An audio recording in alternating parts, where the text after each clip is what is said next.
Welcome to another In Wheel Time podcast, a 30-minute mini version of the In Wheel Time car show that airs live every Saturday morning, 8 to 11 a.m. Central.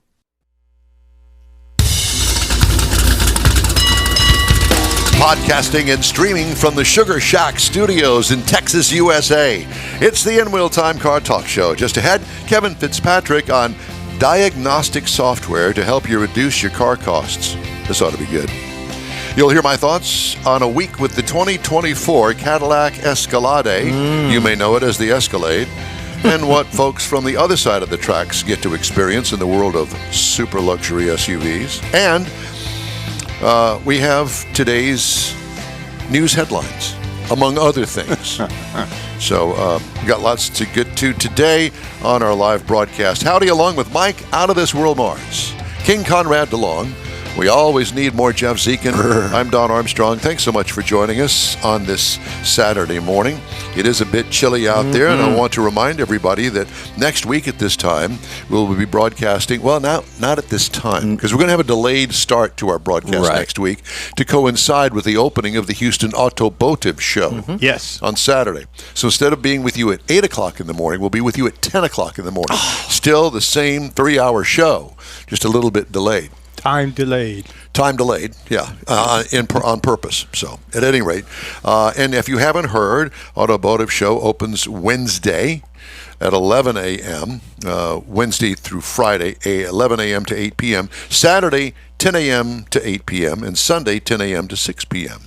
It's the Houston Automotive Show at NRG Center. It's the yearly new car show, if you will, along with boats. Yeah. I'm really not a boat guy.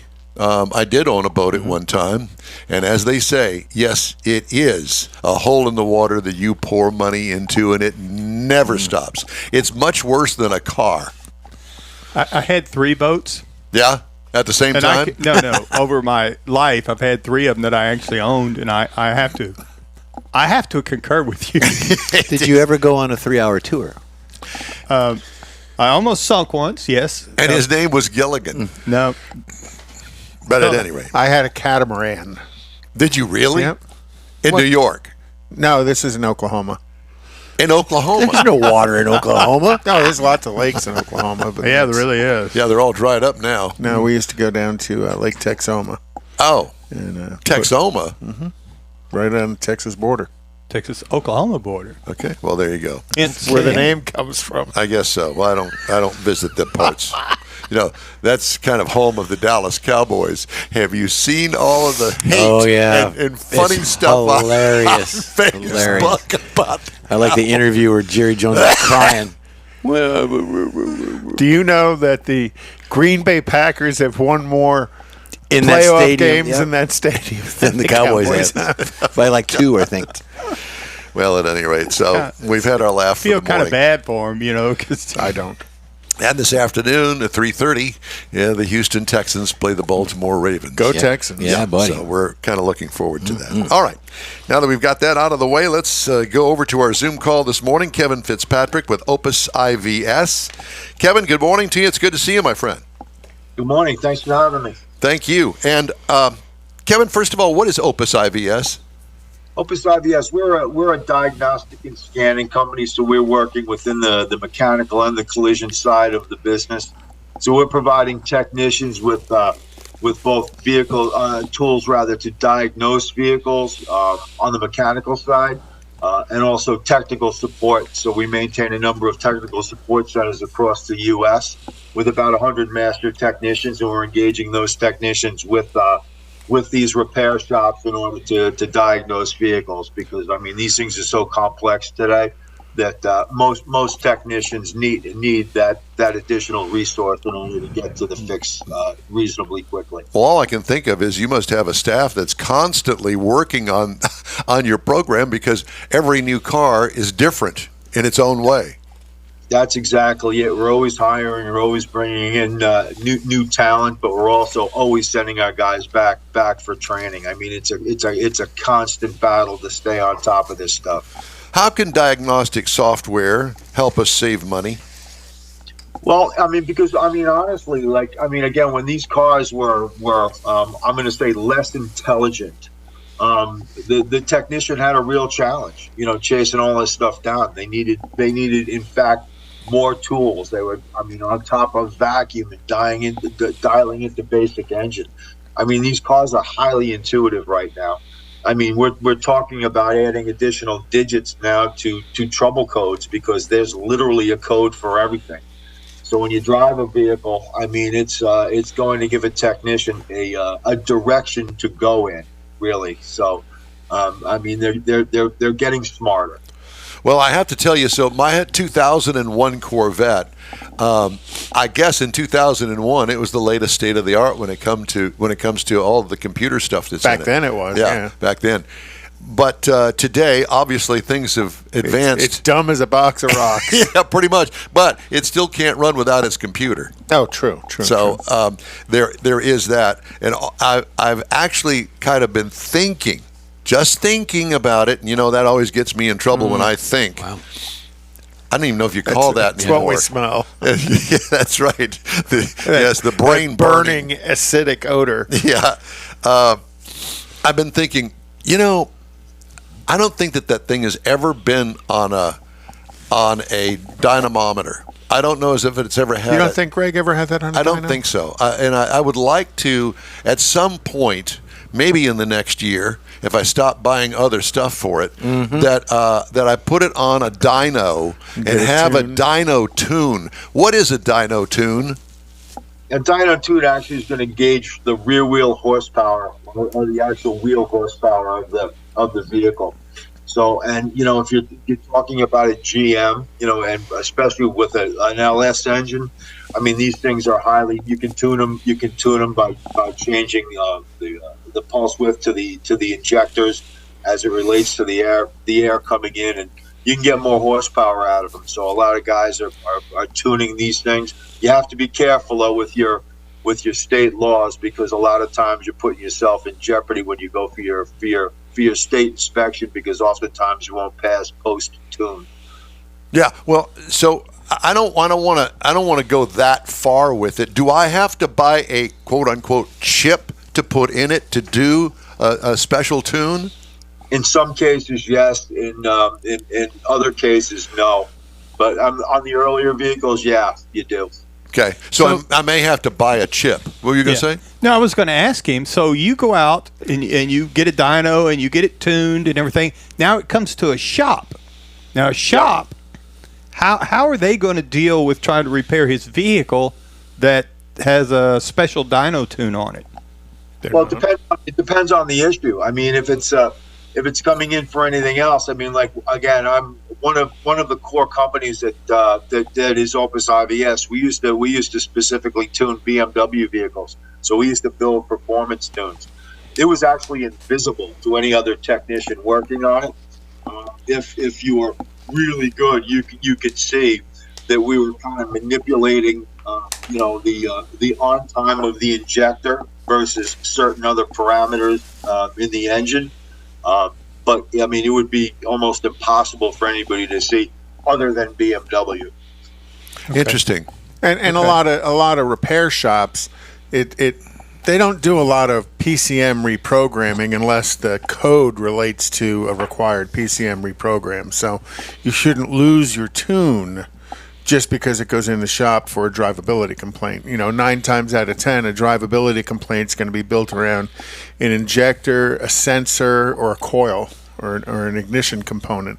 Rarely is the repair reprogramming the computer. Gotcha.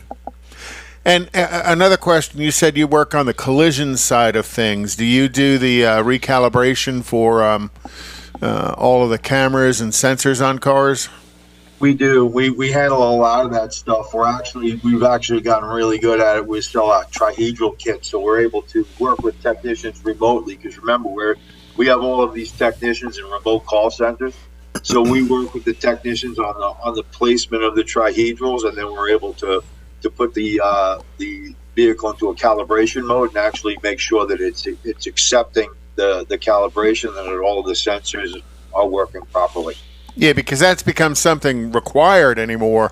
You put a windshield in, you move a front bumper fascia, even if they take it off for something else, now all of a sudden all those recalibrations are required on the vehicle. And the car doesn't automatically reboot itself and fix itself. Correct. No, it's you've got to on the windshield and the cameras. It's kind of like target practice.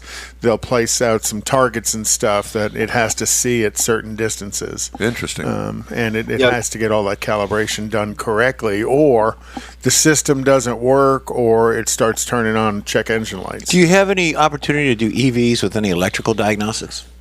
Yeah, we do actually. I mean, we do some of it. I mean, it was kind of tricky for us in the beginning because when we're remoting our support services, we require the shop or the technician that we're talking to on the other end of the phone to have at least some degree of training, at least an 8-hour course on safety, because the last thing we want to do is be putting somebody in proximity to an EV. Because I mean, you can get hurt, you can get killed working on one of these vehicles if you don't understand the safety precautions that need to be adhered to. Yeah, and all of the manufacturers offer that. Basically, it is an 8-hour safety course to make sure that they understand that. First off, is you have to protect the area you're working in, as well as you have to wear a specific set of gloves.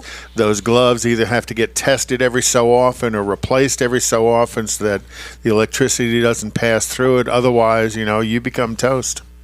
That's exactly it. And just real quick, going back to the ADAS question, it's an industry issue right now where if a vehicle goes into a repair shop, and this is a pretty common repair, your vehicle's off, somebody smacks your side view mirror.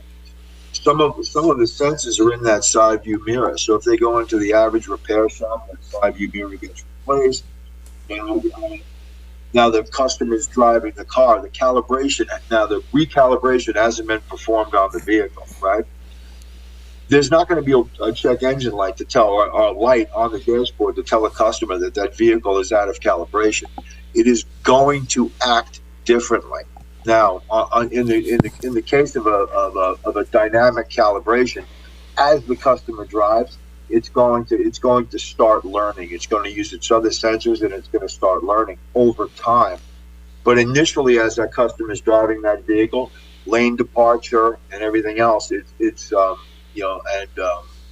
side impact. It's gonna take a little while for that car to start acting the way it was before the customer had the issue with this side view mirror. Kevin, does your system there at Opus IVS, is it capable of turning off the lane departure?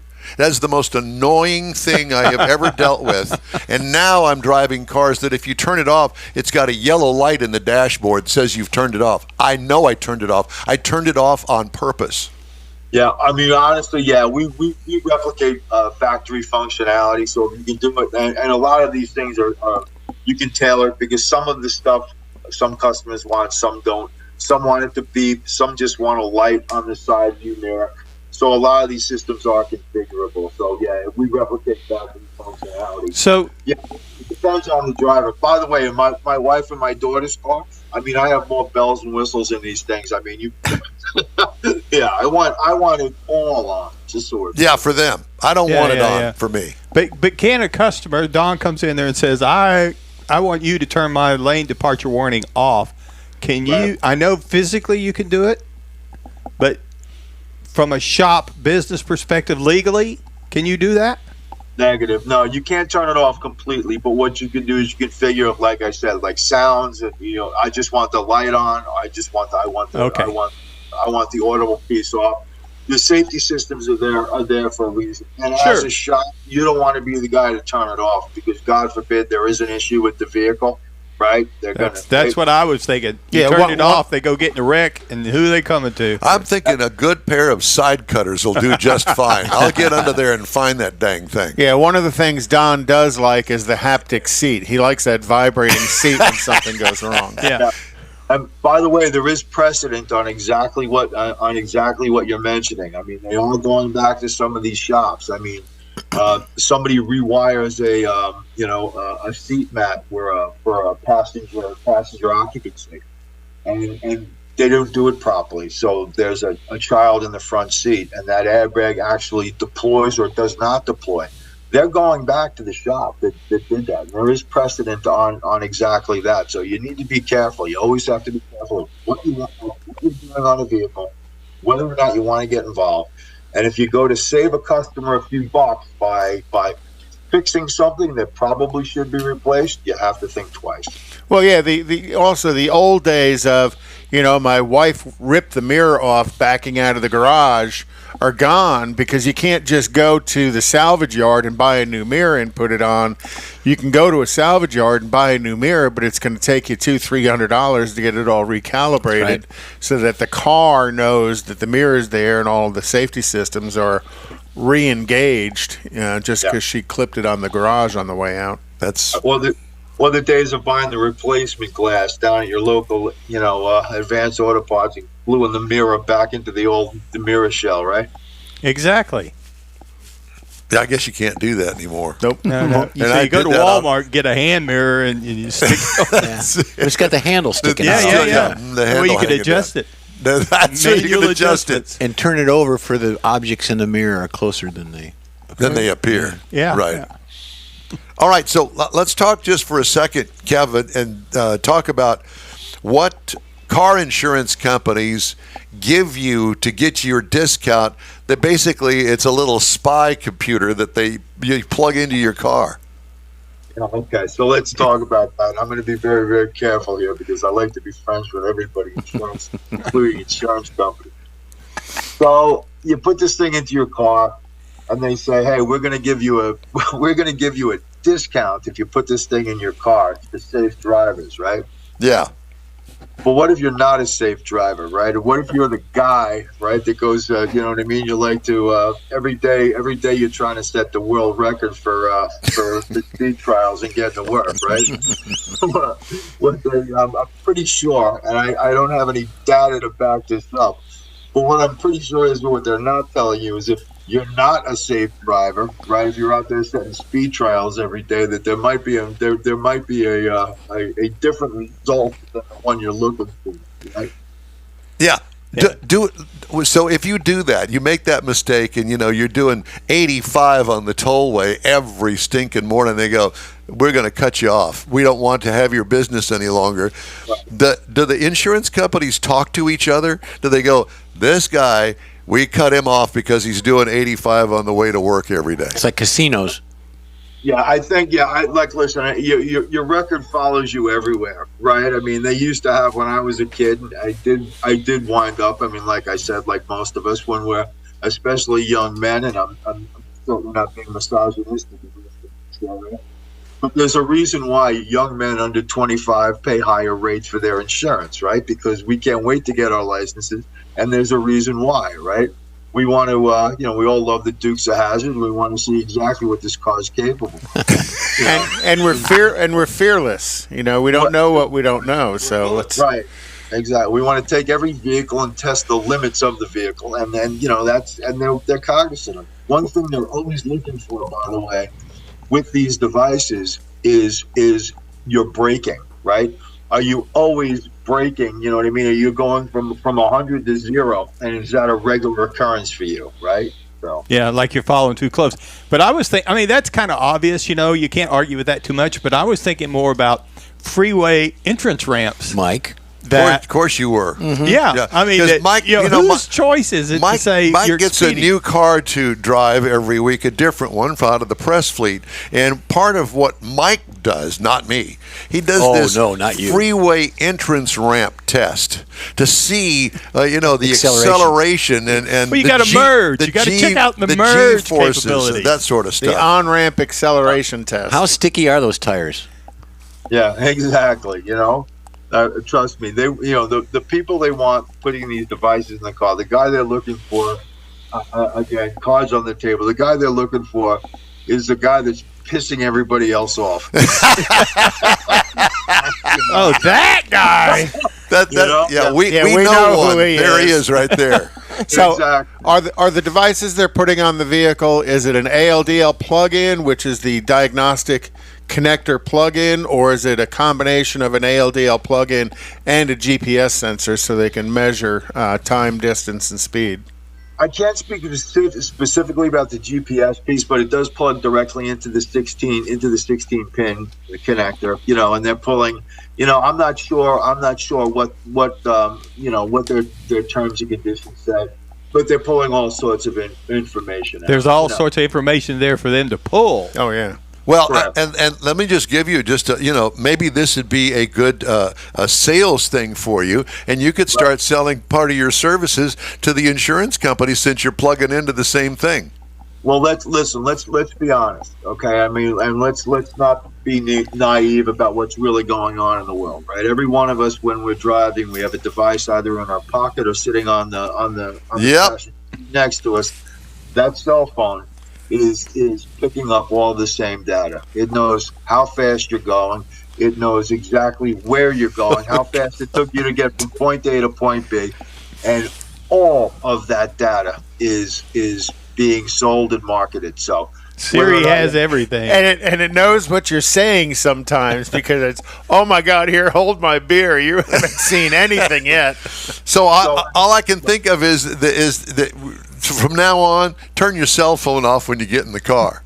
Yeah, well, I mean, and that's the thing. So whether or not you're plugging in something to your ALDL or not, or you have all that information is readily available. We've all clicked past these. Yeah, I agree. Like I said, all of that data is readily available. And OnStar has been collecting that data for years. That's correct. And like I said, and if you ask me what all of these, again, how much of my data should tell, what are they picking up, what are they collecting? There's no such thing as a free lunch. Download a free game. What you're giving away then online is astounding. Exactly. That's a scary thing, really, Yeah. if you stop and think about it. And all these press cars, all the brand new press cars that we drive, they know how fast we're going. Yes, they do. And it says over there, we are downloading all this stuff. So, Yeah, let's slow it down. Kevin, we always enjoy talking to you. It's a real pleasure. Opus IVS, and if you want more information, I assume that you have a website that people can get it. OpusIVS.com. Yeah, we just launched a new one, so please come in, take a look. And again, I always appreciate talking to you guys, so thank you again for having me. You stay warm up there. Thank you again, guys. Bye-bye now. Thank you. Kevin Fitzpatrick. A great guy. I love talking learn to something him. new every day. I know it. If you stop and think about it, and he's so true, this cell phone knows everything. Could be dangerous. Yeah. Yeah, you just try not to think about it. That Alexa is everywhere with you. Alexa or Siri 1. Well, It's kind of like your wife. They know all kinds of things. You don't know that they know, but they know. they know. Yeah, I don't want them to know, but yeah. Okay. Time now for this hour's car review. Had a chance to drive the all-new 2024 Cadillac Escalade. I like to call it the Escalade because I'm me. That's the only reason why. Available trim levels. And I was kind of surprised at this. I did not know this. Comes in luxury, premium luxury, sport, premium luxury platinum, sport platinum, and V. Yeah. That's the high horsepower supercharged motor in that thing. Betcha. I had the four-wheel drive platinum. Okay? Standard SUV is what the government labels it as. I call it Mr. Big. Yeah, the big honking horse. It is huge. How many passengers? 7 or 8, depending on how you On how you configure. slice them. On how you configure the second row seat. Is it going to be a bench, or are you going to have the buckets? I prefer the buckets.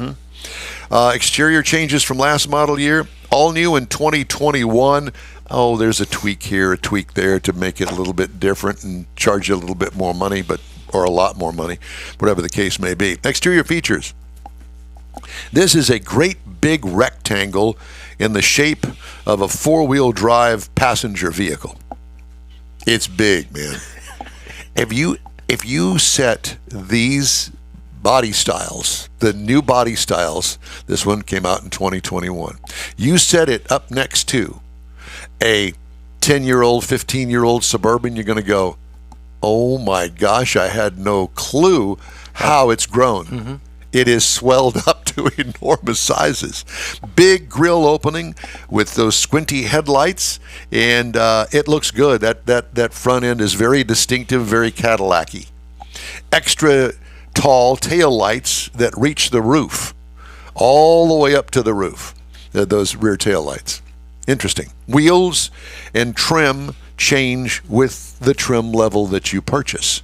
That's how they kind of distinguish themselves amongst all of them. As I told you, there are lots of trim levels available for you. What I liked, distinctively large vehicle with unique Cadillac styling cues. What could use improvement? I would say make the design more lyric-like. That if I were just to throw something out there, I agree. I would say, because that lyric, It's beautiful. And that it's not as the lyric's not as angular. It seems like they've kind of smoothed it out a little bit. But yeah, Streamlined. that Sleek. angular thing has been a Cadillac style for a number of years. That's a design concept that they've stayed with. Yeah, it's done them well, and they've kept it on the Escalade. Yeah, compare Cadillac with Lincoln, Right. because those were the two main U.S. players. Well, Lincoln, what do they got? 3 old school designs. And the Cadillac style does vary significantly from the sister vehicles of the Chevy and GMC. The Cadillac, you can tell that's a Cadillac coming down the highway. No doubt about it. Yeah, absolutely. Interior highlights: layered instrument screen. In front of an infotainment screen is the actual instrumentation for the car. Faux wood trim that looks real with accessory controls around the driver, rich leather surfaces and massaging, comfortable seating, tons of powered connections throughout the cabin. Cargo trunk room, massive, with the third row seating folded down. What I liked, the handiness of its size. Next size up would be a school bus.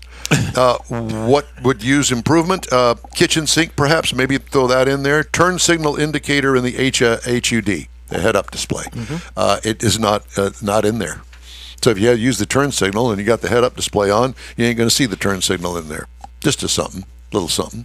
6.2-liter V8 gasoline engine, 420 horsepower, 460 pound-feet of torque, 10-speed automatic transmission. It'll tow up to 8,200 pounds. Without any struggle. None. City, 14 miles per gallon. Highway, 18 miles per gallon for a combined of 16. I got 16.5 over 368.1 miles. What I liked about it, plenty of power. What could use improvement? Weight reduction. It's 18 feet long and weighs 5,635.0 pounds. That's a lot, brother. Yep. You know, cars, 3,000 to 3,500 pounds. It's almost twice the weight of a car.